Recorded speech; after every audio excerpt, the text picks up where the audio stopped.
आज हम लोग मेरे राम का मुकुट भींग रहा है का पार्ट 2 पढ़ेंगे। ठीक है, तो आगे देखो क्या इसमें इस निबंध में लेखक का कहना था। देखो, कोई गीत नहीं गाता सा, जंगल की सूखी लकड़ी बीनती है और जलाकर अंजोर करती है और जुड़वा बच्चों का मुंह निहारती है। दूध की तरह अपमान की ज्वाला में चित कूद पड़ने के लिए उफनता हुआ और बच्चों की प्यारी और मासूम सूरत को देखते ही उस पर पानी के छींटे पड़ जाते हैं और उफान दम जाता है। जैसे कोई दूध को उबालते हैं, उबाला हुआ दूध को जैसे पानी का बूंदे डालते हैं तो दब जाता है ना, उसी प्रकार ये उस समय बताया जा रहा है जब श्री राम जी का मुकुट इतना भारी हो गया था कि एक धोबी के कहने पे वो सीता को निर्वासन कर दिए थे। उसके बाद सीता का जिस तरह से जीवन व्यतीत की है उसमें बताया गया है कि जंगल से लकड़ी काटती थी, फिर लकड़ी जला के अंधेरा रूम को अजूर करती थी। कैसे लोग जंगल में रहने वाले लोग अपना जीवन जीते हैं, ठीक है, और दोनों बच्चों को कैसे पाली है उस विषय में बताया गया है। पर इस निर्वासन में भी सीता का सौभाग्य अखंडित है और वह राम के मुकुट को तब भी प्रमाणित करता है। मतलब कि सीता इतना कष्ट कर रही है लेकिन फिर भी सीता का जो है सिंदूर मतलब और चमक रहा है और लहक रहा है, और राम भले ही सिंहासन में बैठे हैं लेकिन उनका मुकुट भार की वजह से धीरे धीरे दबते जा रहे हैं उस मुकुट के भार के ऊपर। ठीक है, मुकुटधारी राम को निर्वासन से भी बड़ा व्यथा थी। मतलब कि उनको भले ही निर्वासन नहीं किया गया, सीता को निकाला गया लेकिन उससे ज़्यादा दुख हुए थे। और एक बार और अयोध्या जंगल बन गया। मतलब एक बार तो वो वनवास से सब लोग आए ही थे, फिर सीता का निर्वासन करते ही अयोध्या क्या बन गया, फिर से जंगल बन गया। ठीक है, स्नेह की रसधारा की रेत बन गई, मतलब प्यार वाला बालू की तरह बन गया। सब कुछ उलट पलट गया। भावभूति के शब्दों में पहचान की बस एक निशानी बची रहती है। दूर ऊंचे खड़े तटस्थ पहाड़, राज मुकुट के जड़े हीरो की चमक से सैकड़ों शिखर, एक कदम कठोर तीखी और निर्मल।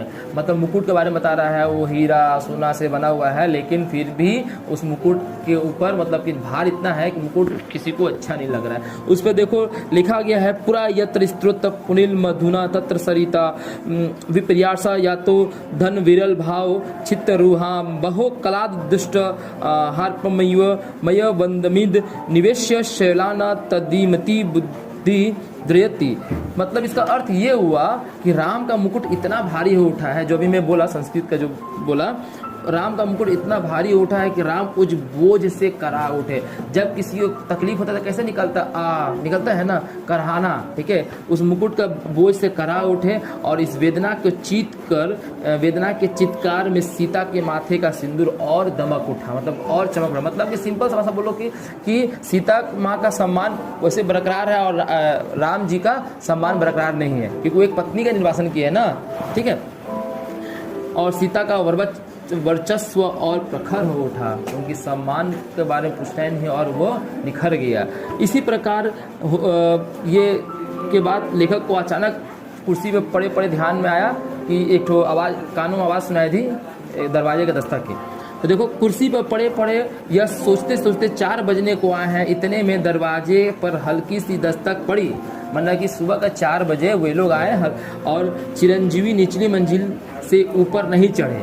मतलब जो 1 तल्ला 2 तल्ला होता है, निचली मंजिल से ऊपर नीचे डर के मारे के लोग हमको मतलब कि पिताजी हमको डांटेंगे। ठीक है, वो नहीं चढ़े।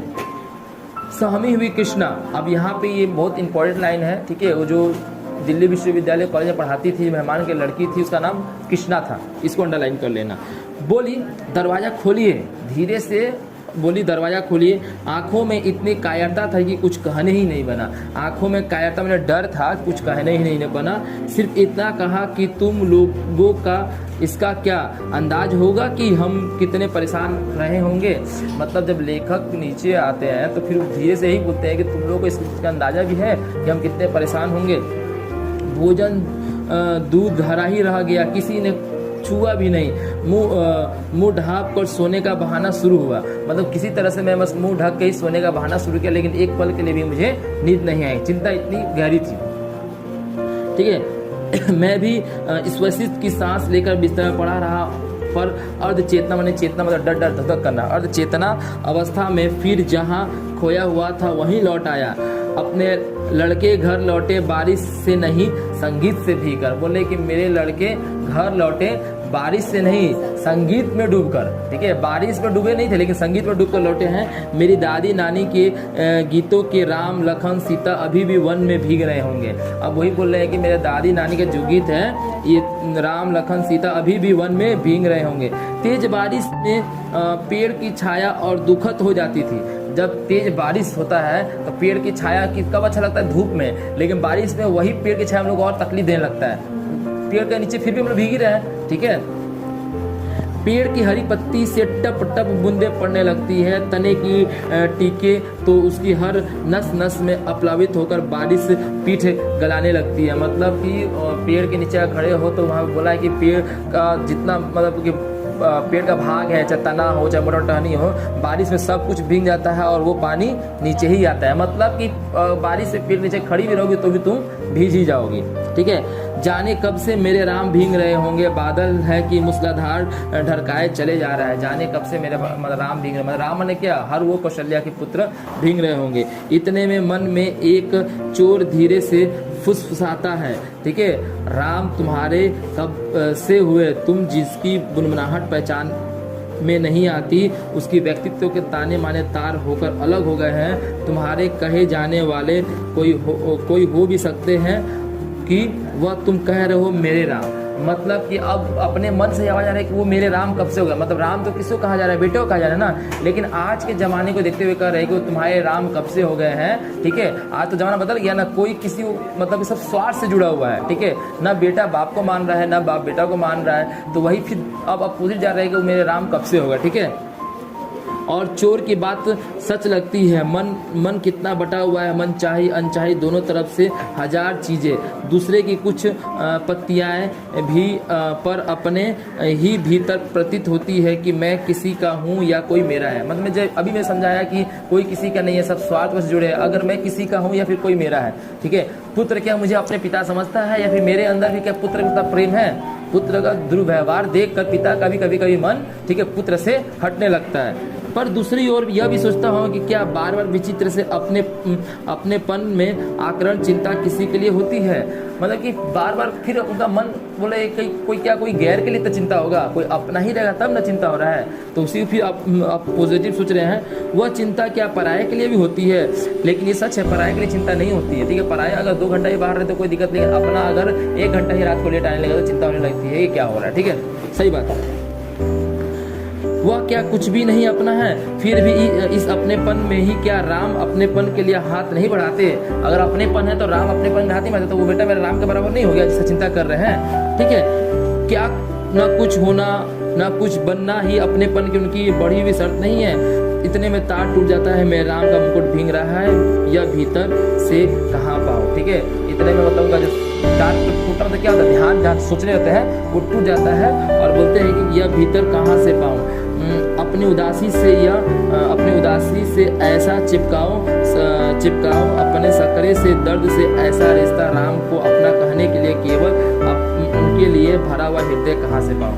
मतलब राम को अपना कहने के लिए, मतलब किसी गैर को राम बनाने के लिए एक बहुत बड़ा हृदय का दरकार है। मतलब किसी गैर को अपना समझना, ये किसी गैर को पुत्र जैसा व्यवहार करना, ये अपने आप में बहुत बड़ा बात है। वही बोले ऐसा हृदय मैं कहाँ से लेके आऊँ, मैं शब्दों के घने जंगल में खो गया था। मतलब सोचते अब यहाँ पर जो है ना लेखक इस निबंध में मतलब कि पहले तो सोच रहे थे, उसे सोचते हम बताया कि अभी 2 दिन पहले का बात है, जब उनके चिरंजीवी और मेहमान की लड़की जब वापस आ जाती है वहाँ से फिर वो अपने प्रेजेंट पे जाते हैं। शब्दों के घर जंगल में खो गया था। मानता हूँ इन्हीं जंगलों के आसपास किसी टोकरी पर राम का पर्णकुटी है, पर इन उलझनों वाले शब्दों के अलावा मेरे पास कोई राह नहीं है। शायद सामने उपस्थिति अपने ही मनोराज्य के युवराज, अपने बचे कुछ स्नेह पात्र, अपने भविष्य के संकट की चिंता में राम का निर्वासन का जो ध्यान आता है, उनसे भी अधिक एक बिजली से जगमगाते शहर की एक पढ़ी लिखी चंद दिनों में मेहमान के लड़की के एक रात कुछ देर से लौटने का आकारण चिंता हो जाती है। मतलब कहने का मतलब ये है कि यहाँ पे जो गैर के चिंता के बारे में बोल रहे थे ना, वही बात बोल रहे हैं कि जितना मुझे अपनेपन का चिंता नहीं था, उतना मुझे मेरे घर मेहमान की लड़की आई हुई मतलब रात के देर लौटने तक का चिंता था। अगर किसी दूसरे का मानत है ना, वो इतना लेट आई है उसके लिए चिंता था, तो क्या वो मेरे राम के बराबर नहीं है, वो मेरे पुत्र के बराबर नहीं है, ठीक है। उससे सीता का ख्याल आ जाता है, उस लड़की को देखते ही सीता का ख्याल आता है। राम तो छोड़ दो फिलहाल, वह राम का मुकुट या सीता का सिंदूर भीगने का आशंका से जोड़े ना जोड़े, लेकिन आज की देखो, अब यहाँ से भले राम का मुकुट जुड़े या फिर सीता का सिंदूर जोड़े नहीं, अब यहाँ से लेखक जो है इस निबंध में आज के समाज में व्याप्त दुष्ट बुराइयों के बारे में बोल रहे हैं, कैसे दरिद्र लोग हो गए। ठीक है, देखो आज की दरिद्र माने कि किसी के अंदर ही मतलब कि मोह माया नहीं, दरिद्रता। ठीक है, किसी का मतलब चोरी करना, खून खराबा करना। ठीक है, अर्थहीन मतलब कोई अर्थ ही नहीं है। उदासी को कुछ ऐसा अर्थ नहीं देता जिससे जिंदगी कुछ उभर सके, जिंदगी कुछ उभर सके, जो आज समाज बदल के कुछ समाज को नया दिशा दिख जाए। देखो, और इतने में पूरब से हल्की उजास आती है और शहर के इस शोर भरे बियाबान में चक्की के स्वर के साथ चढ़ती उतरती जनसार गति हल्की सी सिरहन पैदा कर रही है। मतलब कि जैसे सुबह होता है ना, जैसे चिड़ियों का चिचकाहट, कहीं कोई चक्की चला रहा है, कहीं कुछ, वो सब धीरे धीरे अब शोरगुल आने लगे। मेरे राम के भीजे मुकुटवा और अमचूर की तरह विश्वविद्यालय जीवन की निरसता में सूखा मन कुछ जरूर ऊपरी सतह पर ही सही, ठीक है, भींगता तो नहीं, तो कुछ नम तो जरूर ही भीगना। मतलब कि अगर आज के बच्चे अगर मैच्योर है तो अगर मान के चलो पहले जो चिंता था, अगर आज चिंता ना करे बच्चों को समझदारी के ऊपर, लेकिन ऐसा नहीं है कि वो कुछ भी नहीं भीगा, थोड़ा बहुत तो भीगता होगा ही। वही बोला है कुछ नम तो जरूर होता होगा। और महीनों की उमड़ी घुमड़ी उदासी बरसने को आ जाती है, लेकिन बरस ना पाती है। ठीक है, यह अलग बात है। कुछ भीतर भाप हो तभी भी, जैसे मान के चलो महीने के अंदर उदासी है लेकिन निकल नहीं पा रहा, लेकिन थोड़ा थोड़ा निकल ही जाती है। ठीक है, पर बरसने का भाव जिस ओर से आ रहा है उधर राह होनी चाहिए। इतनी असंख्य कौशल्या, अब देखो, इतनी असंख्य कौशल्या कंठ में बसी हुई जो एक अरूप ध्वनिमयी कौशल्या है, अपनी सृष्टि के संकट में उस सतत उत्कर्ष के लिए आकुल हो उस कौशल्या की ओर देखो जो हर पुत्र के लिए तरसती है, उनकी चिंता में मतलब कि डूबी रहती है और मानवीय संवेदना की ओर कह रही है कि घास के नीचे दबी हुई उस घास की महिमा अपरंपार है। घास रास्ते को बोला जा रहा है, जो घास मतलब जो रास्ता दिन में हमको रास्ता दिखाता है, वही रास्ता रात में क्या करता है, हमको रास्ता को भटका देता है। किसी जगह तुम अगर दिन में आए हो, अगर रात में जाओगे तो पता नहीं चलेगा कि यहाँ जाना है कि वहाँ जाना है। वही बोला घास की महिमा अपरंपार है, मतलब महिमा दिन में हमको राह दिखाता है, रात में राह भटकाता है। ये इंपॉर्टेंट है। ठीक है, तो उसे तो आज वन्य पशुओं के राजकीय संरक्षित क्षेत्र बनाया जाना चाहिए। नीचे ढकी हुई राह, देखो यहाँ लिख दिया है, नीचे ढकी हुई राह तो सैलानियों के घूमने के लिए होती है, वन्य पशुओं के प्रदर्शन के लिए होती है, फोटो खींचने वालों की चमकती छवि यात्राओं के लिए होती है, रमणीक स्थली बनाई जाती है। मतलब कि जो नीचे ढकी हुई राह, मतलब घास के नीचे क्या है, कितना सारा राह छिपे हुए हैं, लेकिन वो राह दिखते कब है, अंजोर में, रात में नहीं।